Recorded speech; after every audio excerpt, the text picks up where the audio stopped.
दोस्तों, इस वीडियो में हम जानकारी देंगे वमन के बारे में। वमन पंचकर्म की एक महत्वपूर्ण चिकित्सा है। वमन किसके लिए दिया जाता है? जो सारे रोग कफ दोष की वजह से पैदा होते हैं, उन सारे रोगों में वमन ये पंचकर्म की चिकित्सा की जाती है। कफ दोष से कौन से रोग पैदा होते हैं? इनमें सबसे प्रमुख रोग जो है वो है प्राणवाह स्रोतस, मतलब रेस्पिरेटरी ट्रैक्ट इन्फेक्शन, जिसमें आता है अस्थमा या फिर सर्दी खांसी, बहुत पुरानी सर्दी खांसी है जिसमें सांस लेने में दिक्कत होती है, पेशेंट रात को सो नहीं पाते हैं, इनहेलर पे है। वो सारी चीजों में ये बहुत ही कारगर साबित होता है। इसके साथ ही जो मोटापा है, डायबिटीज है, थायराइड या फिर नाभि के ऊपर के हिस्से में जो भी सारी बीमारियां होती है, उन सारे रोगों में कफ दोष का प्राधान्य होता है। तो उन सारे रोगों में वमन नाम की चिकित्सा दी जाती है। और आजकल जो कॉमनली महिलाओं में जो मिल रहा है, पीसीओडी नाम की जो समस्या है, भले ही वो ओवरीज नीचे हो, नाभि के नीचे, लेकिन वो कफ दोष की अधिकता की वजह से ही होता है।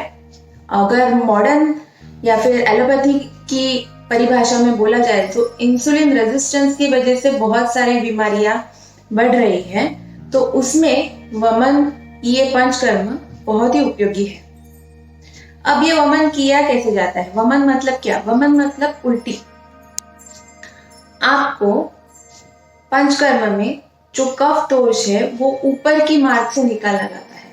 इसमें पहले तो पूर्व कर्म, जो स्नेहन और स्वेदन, इसका वीडियो मैं डिस्क्रिप्शन बॉक्स में उसकी लिंक दे दूंगी, आप जाके वो देखिए, जिसमें आपको पता चलेगा कि कैसे हम पूरी बॉडी में फैले हुए दोष है और वमन उपक्रम में जो कफ दोष पूरी बॉडी में फैला हुआ है, पहले पूर्व कर्म की मदद से हम वो पेट में लाने का काम करते हैं। इसमें 5 से 6 दिन लगते हैं और उसके बाद हम वमन के लिए आपको दवाएं देते हैं, कुछ औषधि काढ़े पीने के लिए देते हैं, दूध है या फिर गन्ने का जूस है, ये सारी चीजें आपको पिलाकर आपको उल्टी करवाते हैं। तो उल्टी के साथ जो पेट में जमा हुआ कफ दोष है वो निकल आता है। वमन एक ही दिन, उल्टी हम एक ही दिन करवाते हैं, ऐसे नहीं कि पूरे 7 या 8 दिन आपको उल्टी करनी है, लेकिन पहले आपकी बॉडी को वमन के लिए तैयार करना पड़ता है। उसमें 5 से 6 दिन लगते हैं और ये 5 से 6 दिनों के बाद हम आपको उल्टी करवाते हैं। उसमें आपको कम से कम 7 से 8 उल्टियां होती है, लेकिन हमने पहले ही शरीर की तैयारी कर दी है, इस वजह से इन उल्टियों के बाद आपको कोई भी तरह की कमजोरी, चक्कर आना या फिर कुछ भी कॉम्प्लिकेशंस इसमें नहीं होते हैं। और ये किसी भी आयुर्वेदिक डॉक्टर के क्लिनिक पे ही होता है, ये आप घर पे नहीं कर सकते। जैसे नेचुरोपैथी में बहुत सारे लोग नमक का पानी पी के घर में ही उल्टियां करते हैं, तो ऐसा नहीं है। हमें सिर्फ अपना आमाशय या फिर स्टमक क्लीन नहीं करना है, हमें पूरी बॉडी में जो फैला हुआ कफ दोष है, जिसके वजह से सारी बीमारियां है, जैसे थायराइड है, अस्थमा है, बहुत पुरानी सर्दी है या बहुत पुरानी एसिडिटी भी है, इसमें जो कफ दोष पूरी बॉडी में फैला हुआ है, सेल्स के अंदर जो पेनिट्रेट हुआ है, उनके लिए पूर्व कर्म करने के बाद ही हम वमन करवाते हैं। तो नमक के पानी से उल्टी करना या एक बार उल्टी हो जाना, ये सारे अलग अलग बात है, लेकिन ये वमन जो पंचकर्म में जो आता है, ये पूर्व कर्म किए बिना नहीं करवाया जाता है। और एक बहुत ही महत्वपूर्ण रोग है जिसमें ये दिया जाता है, जिसको हम सोरासिस बोलते हैं। बहुत सारा जो स्किन का जो प्रॉब्लम रहता है उसमें भी ये बहुत उपयोगी होता है।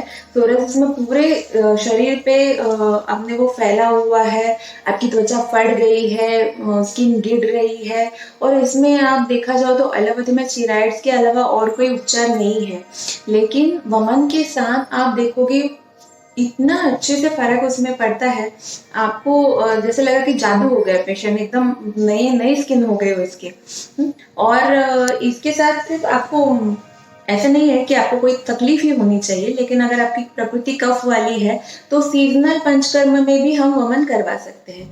इसका सीजन ऋतु अनुसार पंचकर्म कब करवाते हैं, वमन कब दिया जाता है, सर्दियों के बाद, जो हम बोलते हैं वसंत ऋतु है। क्योंकि सर्दियों में ठंडक की वजह से बॉडी में कफ जमा होता है, लेकिन जैसे ही सर्दियां खत्म होती है उसके बाद गर्मी के वजह से कफ पिघलने लगता है, और उसी वजह से हमें गर्मियों के शुरू के पहले महीने में हमें कफ की बीमारियां होती है, जैसे गले में कफ आना, खराश आना, सर्दी, खांसी, ऐसा होता रहता है। इसी वजह से अभी मार्च और अप्रैल के महीने में भी कोरोना का भी आउटब्रेक बढ़ गया है। जो सर्दी खांसी नॉर्मली हमें होने वाली है, उसमें ये वायरस का इन्फेक्शन है, उस वजह से भी आपको ये इन्फेक्शन बढ़ जाते हैं। तो यहाँ ये सीजन है, परफेक्ट सीजन है। अगर आपकी कफ प्रकृति है, आपको कफ की कोई तकलीफ है, तो अभी आप वमन करवाएंगे तो पूरा साल आपका अच्छा जाएगा, बॉडी का डिटॉक्स भी हो जाएगा, बॉडी की, जैसे मैं हमेशा बोलती हूँ, सर्विसिंग हो जाएगी। तो कफ के सारे रोगों में बहुत ही चमत्कारी चिकित्सा है वमन। अगर आपकी प्रकृति कफ की है, आपको कोई भी कफ से जुड़ी कोई भी बीमारी है, तो तुरंत अपने आयुर्वेदिक चिकित्सक के पास जाए और उनसे वमन के बारे में जानकारी ले, और जितनी जल्दी हो सके ये ट्रीटमेंट आप करवाएं, और आपको उससे कितना फर्क पड़ता है वो हमें बताइए। Thank you.